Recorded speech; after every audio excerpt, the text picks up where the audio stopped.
जय जगन्नाथ दर्शक बंधु मु सब भक्त बंधु बोली कहे कहीं ना भक्ति समस्त हृदय अच्छी काटे एतिक अच्छी काटे एत अच्छी किए देखे किए देखे होनी ये टाइप रही भक्ति किंतु समस्त हृदय अच्छी मु अनुभव से तेणु आज से भक्तिर भगवान महाप्रभु कथा मो अनुभूति कहवा भारी इच्छा है कहीं चापिकी रखी हो नहीं तेणु परिप्रकाश करने स्वतस्फूर्त भाव चाहिए बड़ आश्चर्यजनक एवं सुंदर कथाटी चलतु शुणा महाप्रभु महिमा महाप्रभु लीला महाप्रभु भक्त प्रेमी भक्तवत्सल उदारता एवं भक्त पई चर्चा ए बाबद भिडियोटी को प्रथम शेष पर्यंत निश्चिंत भाव में देखु उपस्थापन बहुत सुंदर लगे कहीं निछट सत्य कथा उपर आधारित यही गत 2 वर्ष तलर कथा सब मन मन भावे महाप्रभु पाखक जीवी किंतु जापे ना कथार अच्छी ना डोरी न लगे पर्यंत कहीं जापारती मो मिसेस किंतु बहुत थर जाए आसे हूँ से भाई आकर्षण टाणी नहीं थाए किंतु मु जापे जिते चेष्टा कले जापे दिनकर कथा एमती छोटकाटिया काम थाए विशेष किसी काम न थाए बसताए हठात बड़ भाई डॉक्टर धृतिधर दास आपण शुणिथे ना सोशल मीडिया रे बहुत प्रचार प्रसार तंकर अच्छी जगन्नाथ संस्कृतिर गवेषक इंग्लिश रे एमए गीता भागवत रे एमए बहुत तंकर ख्याति अच्छी बड़ भाई जनक जगन्नाथंकर गोटे अनन्य भक्त सी तेणु मुझे बहुत भल पाए सम्मान करे सी हठात मत फोन कले मु कहली भाई जय जगन्नाथ कौन है कहतु ना रे तू काली मो सांगे जगन्नाथ पाक जी कहली हठात कौन एमती जगन्नाथ पाक भाई तुम तो प्रोग्राम कर तुम सब जाऊच आस देखुच तुम टेलीविजन रे प्रोग्राम गुड़ा सब देखुच विभिन्न सोशल मीडिया रे आस देखुच काम फाम रही ना ना ना सब एमती काम बाहाना करी रहीगले हेनी है प्रभु चाहिए मैंने तू जीवु आ तेणु मु ना कही पारि कि हाँ कही पारि कि मन भितर चिंता कली हौ जा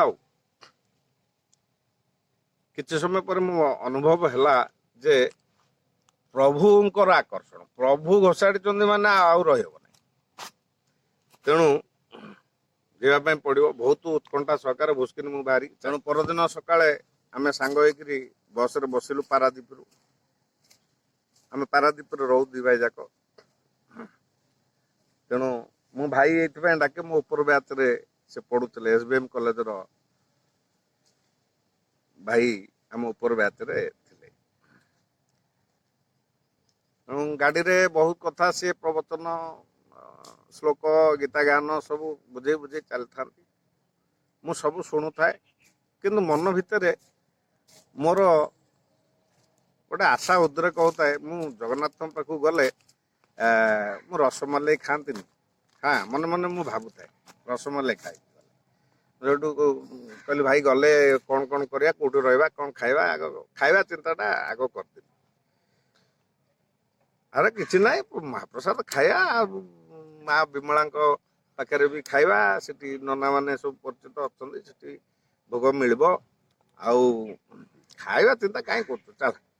ମୁଁ କହିଲି ନାଇଁ ଭାଇ ଆଜି ଗୋଟେ ଭଲ ଜିନିଷ ଖାଇବା ସେଠି, ଆଉ କ୍ଷୀରା ଯୋଉ ରସମଲେଇ କ୍ଷୀରା କୁହନ୍ତି ପ୍ରଭୁଙ୍କ ପାଖରେ ହଏ ଖାଇବା। ମୁଁ ଏଇଟା হয় କି ନାହିଁ ମୁଁ ଜାଣିନି, କିନ୍ତୁ ମୋ ପାଟିରୁ ବାହାରିଗଲା। ମୁଁ ସେଇଠି ସବୁ ମିଳୁଛି ମାନେ ମିଳୁଥିବ ନିଶ୍ଚୟ। ହଁ 56 ଭୋଗ ଭିତରେ ନିଶ୍ଚୟ ଗୋଟେ ଭୋଗ ଥିବ। ତାପରେ ଏ କଥା ଆମେ କଥା ହେଇକି ଗଲୁ, ହେଲେ ହଉ ଦେଖିବା ଯଦି ହେଲା ଆମେ ସେଠି ଖାଇବା ଆଉ। ପହଞ୍ଚିଗଲୁ। ପହଞ୍ଚିଗଲା ପରେ ଗୋଟେ ଲଜ୍ ରେ ରହିଲୁ ସେଦିନ ପାଖରେ ବଡ଼ ଦାଣ୍ଡରେ। ବହୁତ ପାଖ ପ୍ରଭୁଙ୍କ ମହାପ୍ରଭୁଙ୍କ ମନ୍ଦିର। ତାପରେ ଲଜ୍ଟା ବୁକିଂ କରିସାରିକି ଆମେ ଉପରବେଳା ବାହାରିଲୁ। ମନ୍ଦିର ଭିତରେ ଟିକେ ବୁଲାବୁଲି କଲୁ। ମୁଁ ବୁଲି ସାରିଲା ପରେ ମୋତେ ଗୋଟେ ମାନେ ଅଜବ ପ୍ରକାର ଶାନ୍ତି ଅନୁଭୂତ ହେଲା। ଯେମିତି କାହୁଁ କେଇ ଦିନର ନିଦ ଯେମିତି ମାଡ଼ି ବସୁଛି ମୋ ମୁଣ୍ଡକୁ। ମୁଁ କହିଲି ଭାଇ ତମେ ବୁଲାବୁଲି କର, ମୁଁ ଏଇଠି ଟିକେ ସେ ମନ୍ଦିର ବାହାର ପଟେ ଯୋଉ ସବୁ ବସନ୍ତି ସବୁଆଡ଼େ, ସେଇଠି ସବୁ ଲୋକ ବସିଥାନ୍ତି ଚାରିପଟରେ, ମୁଁ ସେଇଠି ଲମ୍ବା ହେଇକି ଆଖି ବନ୍ଦ କରି ଗଡ଼ିଗଲି। ତା ଭିତରେ ମୋତେ ନିଦ ହେଇଯାଇଛି ବୋଲି ମୁଁ ଜାଣିନି। ଭାଇଙ୍କ କହିବା କଥା ଯେ ମୁଁ ଶୋଇପଡ଼ିଛି, ମୋ ଚାରିପଟେ ବହୁତ ଗୁଡ଼େ ମାଙ୍କଡ଼ ଜଗିଛନ୍ତି ମୋ ମୁଣ୍ଡ ପାଖରେ, ମୋ ହାତ ପାଖରେ, ଏମିତି ପୁରା ଘେରାଉ କରିକି ମୋତେ ବସିଛନ୍ତି, ଜଗିଛନ୍ତି। ଭାଇଙ୍କ କହିବା କଥା, ମୁଁ ତ ହଠାତ୍ ଜାଣିନଥିଲି। ମୁଁ ଉଠିଲା ବେଳେ କିନ୍ତୁ ଗୋଟିଏ ମାଙ୍କଡ଼ ଥିଲା। ହଉ ତାପରେ ଏମିତି ହେଇକି ଆମେ ବାହାରକୁ ଟିକେ ବୁଲିଗଲୁ। ଗଲାବେଳକୁ ବାହାରେ ଆମେ ଦେଖିଲୁ, ତ ସମସ୍ତେ ସମାନ ଦେଖିଛନ୍ତି କି ନାହିଁ ମୁଁ କହିପାରୁନି। ମୁଁ ଯୋଉଟା ଦେଖୁଛି ମୁଁ ସେଇଟା କହୁଛି। ଦି ଭାଇ ଖାଲି ପାଦରେ ଆସୁଛନ୍ତି ଚାଲିକିରି ବଡ଼ ଦାଣ୍ଡରେ ମନ୍ଦିର ଆଡ଼କୁ ଆସୁଛନ୍ତି। ହାଇଟ୍ ପାଖାପାଖି 6.5 ଫୁଟ ଉପରେ ହବ। ବହୁତ ସୁନ୍ଦର ଚେହେରା, ତରଙ୍ଗାୟିତ କେଶ। ଏଭଳି ସୁନ୍ଦର ପୁରୁଷ ବୋଧହୁଏ ମୁଁ ଫାର୍ଷ୍ଟ ଟାଇମ୍ ପାଇଁ ଦେଖିଲି ବୋଲି ଅନୁଭବ କଲି। ଯୋଉଟା ବାହା ଦେହ ସାରା ସବୁ ଚିତା କୁଟା ହେଇଛି, କାଜଲ ଯୋଉ କଳା ଲଗାନ୍ତି ସେଥିରେ ସବୁ ଚିତା କୁଟା ହେଇଛି, ହାତରେ ମଣିବନ୍ଧରେ, ଏଠି ମସ୍ତକରେ ବିଭିନ୍ନ ପ୍ରକାର ହେଇଛି। ମୁଁ ତାଙ୍କୁ ଦେଖିକି ଟିକେ ଠିଆ ହେଇଗଲି। କହିଲି ଏତେ ରଙ୍ଗ ବେରଙ୍ଗ ହେଇକି ଦି ଜଣ କୁଆଡ଼େ ଯାଉଛନ୍ତି ମନ୍ଦିର ଆଡ଼କୁ? ଖାଲି ପାଦରେ ପୁଣି ଛୋଟେଇ ଛୋଟେଇକି ଚାଲୁଛନ୍ତି, ଫୁଟିଗଲା ଯେମିତି ଗୋଡ଼ କ'ଣ ଫୁଟିଗଲା ଯେମିତି ଚାଲନ୍ତି।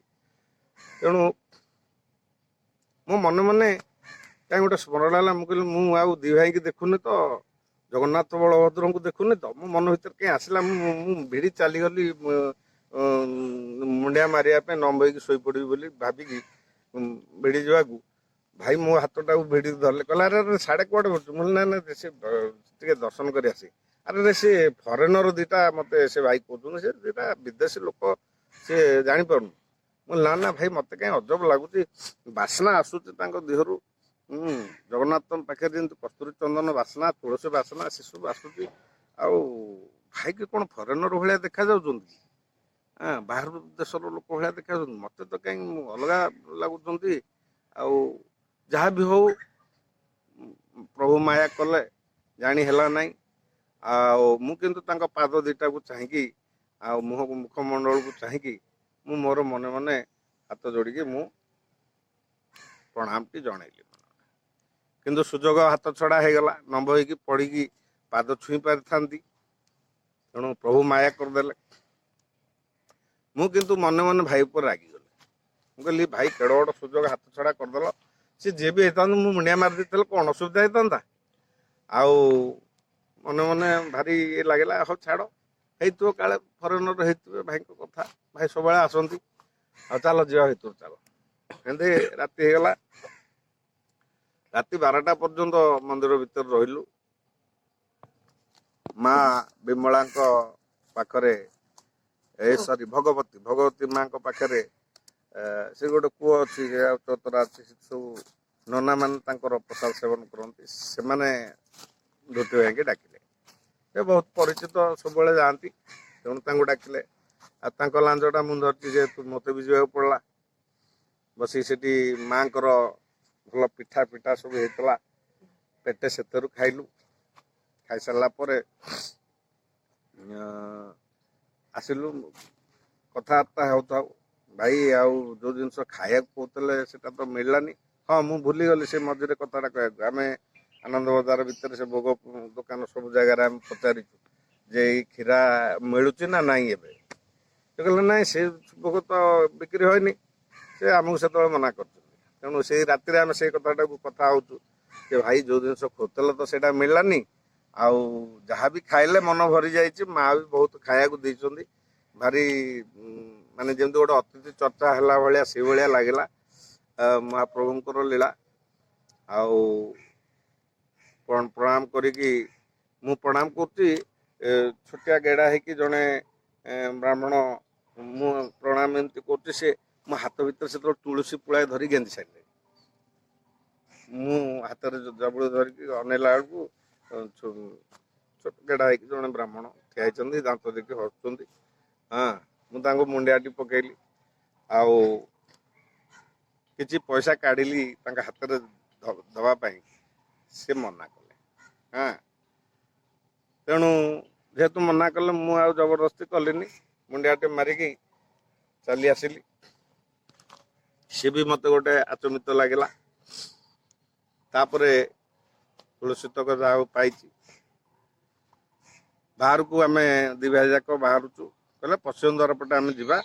ଆଉ ଏତେ ରାତି ହେଲାଣି, ସେପଟେ ସବୁ ବନ୍ଦ ହେଇଗଲାଣି, ଏପଟେ ବାହାରିଯିବା। ଆଉ ବାହାରିକି ଯେତେବେଳେ ଆମେ ଏପଟୁ ବୁଲିକି ଆସୁ ମୁଖ ଶାଳା ପଟକୁ, ସେତେବେଳେ ସେଠୁ ନନା ଜଣେ ବାହାରିକି ଡାକୁଛନ୍ତି, ଆରେ ପିଲେ ଇରେ ତମେ ଖାଇଲ? ଭଲ କି ଖାଇଛ? ଆଜ୍ଞା ଆଜ୍ଞା ଆଜ୍ଞା ଖାଇଛୁ।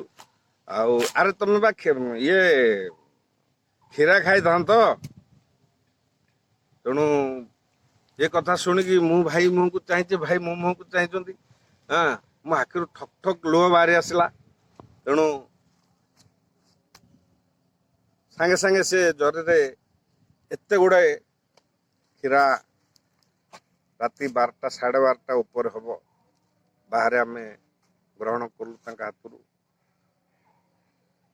ବିଶ୍ୱାସ କରିପାରିବେନି, ମହାପ୍ରଭୁ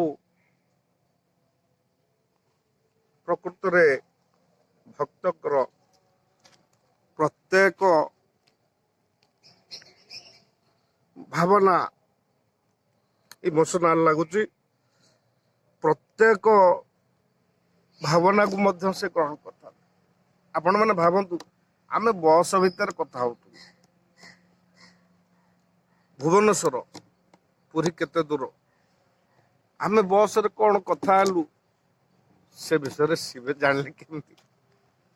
ତେଣୁ ଏଇ କଥା ଆମେ ହେଇ ହେଇ ଲଜରେ ପହଞ୍ଚିଲୁ। ଦି ଭାଇ ଯାକ ଏମିତି ଖାଉଥାଉ ମୋ ଆଖିରୁ ଲୁହ ଅବିରତ ଧାର ଧାର ହେଇ ବୋହି ଯାଉଥାଏ। ପ୍ରଭୁ ଏଭଳି ଅକିଞ୍ଚନ ର ହୃଦୟର ଭାବନାଟାକୁ ଆପଣ ଗ୍ରହଣ କରି ଏତେ ବଡ଼ ସତ୍କାର ଆପଣ ଯୋଗେଇ ଦେଲେ। ତେଣୁ ମୁଁ ଯେତିକି ଥର ଖାଇଛି ତା 2 ଗୁଣ ଲୁହ ମୋ ଆଖିରୁ ବୋହି ଯାଇଛି। ମୁଁ କାନ୍ଦୁଛି, ଭାଇ ବି କାନ୍ଦୁଛନ୍ତି। କହିଲେ ସୁନିଲ ବାବୁ, ଆପଣ କହୁଥିବା କଥା ଜଗନ୍ନାଥ ଶୁଣି ଦେଇଥିଲେ, ନହେଲେ ଆମ ପାଇଁ ଏ ଜିନିଷ ବନ୍ଦୋବସ୍ତ କେମିତି କରିକି ରଖିଥାନ୍ତେ। ଆମେ ବା ଆନନ୍ଦ ବଜାରର ଚାରିପଟେ ବୁଲିକି ସେ ଯେତେ ଭୋଗ ଦୋକାନ ସବୁଠି ପଚାରି ବୁଝିଲେ, ସେ କହିଲେ ନା ସେ ଜିନିଷ ହଉନି କିମ୍ବା ଆଜି ହେଇନାହିଁ, କ'ଣ ଏଇ ଟାଇପ୍ର କହିଲେ, ଆଭେଲେବୁଲ୍ ନାହିଁ, ସେ ଜିନିଷ ମିଳିବନି। ତେଣୁ ଭାଇ ସେଇଠି ଗୋଟେ ଶ୍ଲୋକ କହିଲେ ସେ ବା ଭକତ ପାଇଁ ବସିଛି ସେଠି। ତେଣୁ ଭକତର କ'ଣ ଦରକାର ତାକୁ କହିବାକୁ ପଡ଼ିବନି। ତା ଦ୍ୱାରମୁଖକୁ ଆସିଛି ମାନେ ସେ ସବୁ ଜାଣି ଯାଇଥିବ। ଏବଂ ସେ ମହାବାହୁ ସେ ଯେତେବେଳେ ହାତ ଟେକି ଦେଇଦେବ ନା, ତମ ମନ ଭିତରେ ସବୁ ଭାବନା କୁ ପରଖିକି ସେ ଦେଇଦେଇଥିବ। ଏଥିରୁ ଆପଣ ମାନେ ଅନୁମାନ କରିପାରୁଥିବେ ଏ ଦୁନିଆରେ ଭଗବାନ ଅଛନ୍ତି କି ନାହାନ୍ତି। ଯଦି ମତେ ଏଇ ପ୍ରଶ୍ନ କିଏ କରେ, ମୁଁ ଦୃଢ ସ୍ୱରରେ କହିବି ଯେ ପ୍ରଭୁ ନୀଳାଚଳରେ ସ୍ୱୟଂ ବିରାଜମାନ, ଯେ ସାରା ଦୁନିଆକୁ ଚକା ଆଖିରେ ଦେଖୁଛନ୍ତି, କିଏ କୋଉଠି କଣ ଭାବୁଛି, କିଏ କଣ କରୁଛି, ଏ ଅନୁଭୂତି ମୋର ସେଇ ଦିନ ଠାରୁ ହେଇଛି ଏବଂ ଦୃଢ ବିଶ୍ୱାସ ମଧ୍ୟ ହେଇଛି। ଭକ୍ତବନ୍ଧୁ, ବଡ଼ ଖୁସି ଲାଗିଲା ମନର କୋହଟାକୁ ପରିପ୍ରକାଶ କରିବା ପାଇଁ। କାହିଁକି ସେ ଜଗନ୍ନାଥ, ଜଗତର ନାଥ ଜଗନ୍ନାଥଙ୍କର ଭଲ ପାଇବା ଥରେ ଯଦି କିଏ ହୃଦୟରେ ଅନୁଭବ କରିପାରିଥିବ, ତା ସାରା ଜୀବନ ଯେତେ ଜନ୍ମ ନବ କେବେ ଭୁଲି ପାରିବ ନାହିଁ। ତେଣୁ ସେ ପ୍ରଭୁଙ୍କ ଉଦ୍ଦେଶ୍ୟରେ ଆମେ ଟିକେ ପ୍ରାର୍ଥନା କରିବା। ନୀଳାଚଳ ନିବାସାୟ ନିତ୍ୟାୟ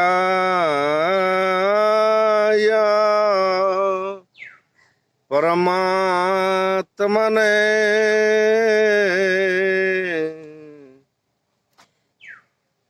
ବଳଭଦ୍ର ସୁଭଦ୍ରାଭ୍ୟାଂ ଜଗନ୍ନାଥାୟ ତେ ନମଃ। ଜୟ ଜୟ ଜଗନ୍ନାଥ, ଜୟ ଜୟ ଜଗନ୍ନାଥ, ଜୟ ଜୟ ଜଗନ୍ନାଥ। ଆପଣମାନେ ନିଶ୍ଚୟ ଲାଇକ୍ କରିବେ, ସେୟାର କରିବେ, ସବସ୍କ୍ରାଇବ୍ କରିବେ, କମେଣ୍ଟ କରିବାକୁ ଭୁଲିବେ ନାହିଁ। ଏଇଟା ମୋ ନିଜ ଜୀବନର ଅନୁଭୂତି ମୁଁ କହିଲି। ସେ ଭାଇ ମଧ୍ୟ ଏଇ ଭିଡ଼ିଓକୁ ଦେଖିବେ। ସେ ମଧ୍ୟ, ମୁଁ ଆଉ ଯଦି କିଛି ଭୁଲି ଯାଇଥିବି ନିଶ୍ଚୟ ସେ ମଧ୍ୟ କମେଣ୍ଟସରେ ମୋତେ କହିବେ। ଜୟ ଜୟ ଜଗନ୍ନାଥ। ସମସ୍ତଙ୍କର ମଙ୍ଗଳ ହଉ। ମହାପ୍ରଭୁ ସମସ୍ତଙ୍କୁ ଘଣ୍ଟ ଘୋଡ଼େଇ ରଖିଥାନ୍ତୁ। ସମସ୍ତେ କୁଶଳରେ ଥାନ୍ତୁ। ସମସ୍ତଙ୍କ ଶରୀର ସୁଖ ରହୁ। ସମସ୍ତଙ୍କ ସଂସାର ସୁଖରେ ଥାଉ। ଜୟ ଜଗନ୍ନାଥ।